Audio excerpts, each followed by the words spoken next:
আমি একটা কথা ছোটো করে বলতে চাই, কারণ মানবতার পীরওয়ালা যাকে আমরা চিনতাম ব্যারিস্টার সৈয়দ সাইদুল হক সুমন সাহেব, উনি মানবতার পীরওয়ালা ছিলেন। ওনাকে চুনারঘাট মাধবপুর আমরা 1,69,000 ভোট দিয়ে ওনাকে নির্বাচিত করেছি। কিন্তু উনিকে আমরা আওয়ামী লীগ বলে নাই, উনিকে আমরা ষড়যন্ত্র পার্টি থেকে, উনি বারবার আমরা জানি ষড়যন্ত্র পার্টি, উনি আওয়ামী লীগও নয়, বিএনপিও নয়। তার জন্য ওনাকে আমরা এতগুলা ভোট দিয়ে আমরা ওনাকে সহযোগিতা করেছি। যদি আমরা জানতাম উনি আওয়ামী লীগের সাইন্সা, উনি আওয়ামী লীগের দালাল, তাহলে ওনাকে একটা ভোট অন্তত ওনাকে দিয়ে আমরা সহযোগিতা করতাম নয়। কিন্তু ওনাকে আমরা ভোট দিয়ে এমন একটা আমরা ক্ষতি করেছি চুনারঘাট মাধবপুর, আমরা এই কথাটা আমি মুখে বলার মতো না। কারণ উনি দেখেন ওনার ছাত্র, উনি যখন এখন প্রেশারে পড়ে গেছেন, উনি কিন্তু দেশ ছেড়ে পালিয়ে গেছে, কিন্তু ওনার ছাপটারগুলো কিন্তু পালায় নাই। কিন্তু আমি মনে করি যে উনি মানবতার পেরিওয়ালা নয়, ওনাকে আমি বলতো চিন্তাকারী পেরিওয়ালা। কারণ উনি যতই ভালো লোক হন না কেন, ওনার কাছে আমরা নির্বাচনে উনি পাশ করার পরে, আমার বাড়ি কিন্তু ওনার পাশের বাড়ি, কিন্তু একদিন একটা কথা বলতে পারিনি। ওনার এতগুলা সাইন্সা ছিল ওনার সাথে, আমি নাম বলে একটা একটা করে যদি বলি তাহলেও আপনারা মনে হয়, ওই যে একটা বলি, ওনার সাথে ছিল সোহাগ, তারপরে দেখেন গোবিন্দ, তারপরে আপনার রুয়েল, তারপরে আপনার আরও তো অনেক ছিলই, মানে বলার মতো না।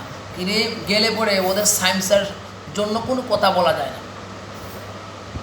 জনগণের ভোট দিয়ে ওনাকে নির্বাচনে এমপি সাহেব বানাইছেন, উনি মানবতার পেরিওয়ালা, কিন্তু ওনার কাছে কোনো লোক কথা বলতে পারে না।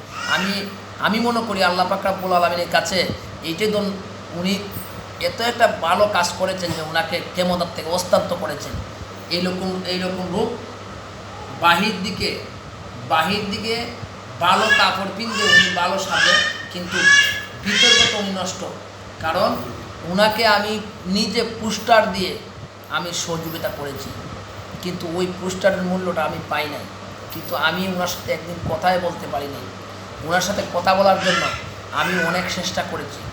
এই কথাটা আমি কেন বলছি, বাধ্য হয়ে বলছি যে দেখেন আজকে ওনার জন্য আমি এত সুন্দর একটা জায়গা পরিবেশ করা ছিল। আমি শাহ সুলেমান শাহ ফতেগাজীর দরবারে আমি 13 বছর যাবৎ এই জায়গায় একটা চাকরি করতাম, এই জায়গায় আমার কর্ম ছিল, একটা গাড়ি ছিল।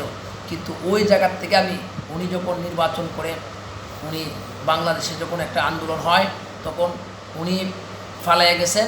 কিন্তু আমি এখন দেখা গেল ওনার ছাপ ওঠার দেওয়ার কারণে, চুনারঘাটের লোক হওয়ার কারণে আমাকে অনেক লোকে অনেক কথা বলে। এই জন্য আমিও শাহ সুলেমান শাহ ফতেগাজীর দরবার থেকে এখন আমিও বলে আসছি। কারণ হচ্ছে মানুষ তো কথা বলবেই, কারণ হক কথা এটা। ওনার সাপোর্টার নির্বাচনে ভোট করেছি। আমরা তো জানি না যে উনি যে আওয়ামী লীগের সার্ভিসা, উনি শেখ হাসিনার দালাল ছিলেন, এটা তো আমরা জানি না। উনি যে শেখ হাসিনার দালাল ছিলেন এটা তো আমরা জানা ছিল না। কিন্তু আমি আপনাদের কাছে বলবো ভাই, আপনারা যারা আমার ভিডিওটা দেখতেছেন, আপনাদের কাছে আমার একটাই দাবি, কারণ জেনে শুনে যে কাজ করে আমরা ভুল করেছি, এই ভুলের মাসুল এখন দিতে পারতাছি না।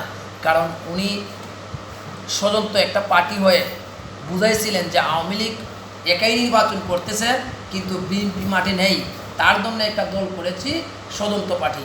কিন্তু আমরা এটাই ভাবছিলাম, কিন্তু এর আগে নির্বাচনে আমি অন্ততপক্ষে সেন্টারিকে ভোট দেই নাই, আমার কোনো ভোট দেই নাই, কিন্তু ভোট হয়ে গেছে।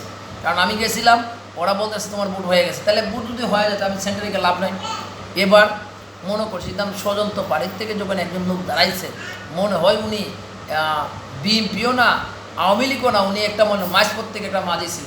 কিন্তু এই লোকটা যে এত বড় একটা দালাল, আওয়ামী লীগের দালাল, এটা আমার জানা ছিল না। তাই আমি আপনাদের কাছে এই ব্যারিস্টার সাইদুল হক সুমন সাহেবের একটি কথা আমি আপনাদের কাছে তুলে ধরলাম। উনি এখন আসেন আমেরিকা, কারণ উনি সপরিবার নিয়ে থাকেন আমেরিকা। উনি বাংলাদেশ না আসলে তো কোনো কিছু আসা যাবে না। কিন্তু আমরা সাধারণ গরিব মানুষ কী করব? আমরা তো বাংলাদেশে থাকতে, এই বাংলাদেশে আমরা ছাড়তে পারবো না।